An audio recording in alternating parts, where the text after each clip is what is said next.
Bak, bizim yanıga Gallarol, Koytaş Yankışak avtomobil yolumuz 4R 42 M39 uzunluğu 52 kilometre tashkil qiladi. Mana shu yo'limiz o'zlaringiz ham ko'rgansizlar yangi videoga olishda umuman bir 35 yildan beri ta'mirlangan. Men aniq bilaman, mustaqillik davrida umuman ta'mirlanmadi. Faqat turpoq to'kib chiqiladi, yangi lapatka bilan oladi, turpoq tashlaydi. Yomg'ir yoqqandan u turpoq chiqib ketadi. Yana shu holat. Qanchadan beri murojaat qilib kelyapsizlar mana? Men murojaatni buni 2018 Obod qishloqqa Qo'ytash tushdi. Qo'ytash Obod qishloq dasturga tushgandan murojaatni boshlaganman.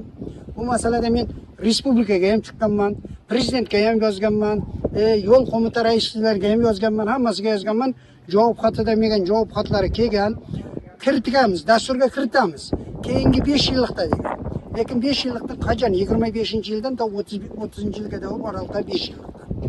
Lekin borgan sayin yo'llar kattarib rasvolashib boryapti. Umuman yurib bo'lmaydi. Assalomu alaykum. Assalomu alaykum. Yaxshimisizlar? Yurib bo'lmaydi. Mana shundan yordam beringizlar. Mana o'zlaringiz ko'rdilaringiz, videoga oldilaringiz yo'lning ahvolini, holatini.